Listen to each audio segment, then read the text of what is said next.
Corporate meeting, targets आणि आठवड्याभराचं कामाचं pressure यातून प्रत्येक नोकरी करणारी व्यक्ती अगदी आतुरतेने वाट बघते ती वीकेंडची, म्हणजेच सुट्टीची। आपण सगळेच शुक्रवार आला की वीकेंडच्या प्लॅनिंग मध्ये रमतो। काही कंपन्यांना शनिवार आणि रविवार असे दोन्ही दिवस सुट्टी असते, तर काही ठिकाणी फक्त एकच दिवस म्हणजे रविवारची सुट्टी दिली जाते। यावरूनही बऱ्याच लोकांमध्ये नाराजीचा सूर आपल्याला पाहायला मिळतो। आता ही सुट्टी नेमकी रविवारीच का दिली जाते? रविवार हा सार्वत्रिक सुट्टीचा वार कसा ठरला? ही सुट्टी नेमकी कोणामुळे मिळाली? याआधी सुट्टीचा दिवस होता की नाही? या सगळ्या प्रश्नांची उत्तरं तुम्हाला या व्हिडिओच्या माध्यमातून मिळणार आहेत। नमस्कार, मी श्रेया अरुण, गाजावाजामध्ये आपलं स्वागत आहे।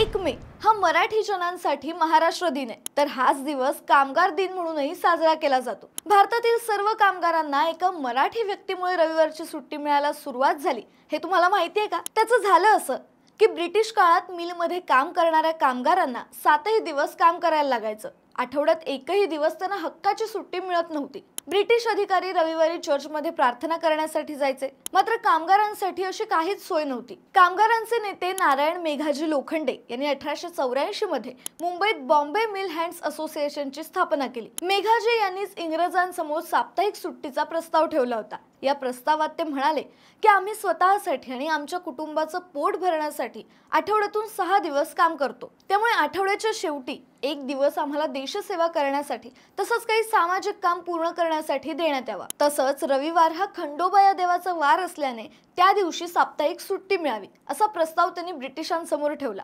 नारायण मेघाजी लोखंडे यांनी रविवारच्या साप्ताहिक सुट्टीसाठी तब्बल 7 वर्ष लढा दिला।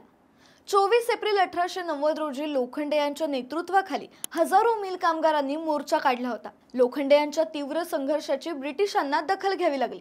मिल मालकांनी बैठक घेऊन रविवारच्या सार्वजनिक सुट्टीची मागणी मान्य केली आणि अखेर 1890 साली हा संघर्ष संपला आणि ब्रिटिशांना रविवारची साप्ताहिक सुट्टीची मागणी मान्य करावीच लागली। स्वातंत्र्य मिळाल्यानंतरही भारतामध्ये आजही रविवारची सुट्टी कायम आहे। लोखंडे यांची कौटुंबिक परिस्थिती ही साधारण होती। त्यांचे वडील मेघाजी लोखंडे हे पुणे जिल्ह्यातील खेडहून कल्याण ठाण्यात नोकरीच्या शोधानिमित्त आले आणि तिथेच स्थायिक झाले। आपल्या मुलाने शिकून मोठं व्हावं अशी त्यांची इच्छा होती आणि यासाठी त्यांनी नारायण यांना जेवढं जमेल तेवढं शिक्षण द्यायचा प्रयत्न केला। 16व्या वर्षी ते मॅट्रिक पास झाले आणि 17व्या वर्षी त्यांचं लग्न झालं। कौटुंबिक जबाबदारी आल्याने त्यांनी रेल्वेमध्ये नोकरीला सुरुवात केली।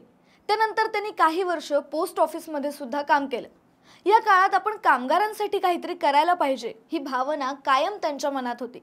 अखेर 1870 मध्ये त्यांनी आपल्या पोस्टाच्या नोकरीचा राजीनामा दिला आणि मिलमध्ये स्टोअर कीपरची नोकरी धरली। लोखंडे यांना ट्रेड युनियन आंदोलनाचे जनक म्हणूनही ओळखलं जातं। लोखंडे महात्मा फुले यांचे अत्यंत जवळचे सहकारी होते। 2005 मध्ये नारायण मेघाजी लोखंडे यांच्या सन्मानार्थ भारत सरकारने पोस्टाचं तिकीटही जारी केलं होतं। या तिकिटाचं अनावरण करताना तत्कालीन पंतप्रधान मनमोहन सिंग यांनी लोखंडे यांच्या अतुलनीय योगदानाची प्रशंसा केली होती। लोखंडेजी हे भारतीय इतिहासातील जागरणाच्या पर्वाचे फलित होते, ज्यामुळे आपल्या राष्ट्राचे भाग्य परिवर्तित झाले। त्यांनी सुरू केलेल्या बॉम्बे हँडमिल्स असोसिएशनमुळे भारतीय कामगार चळवळीला संघटित स्वरूप मिळालं।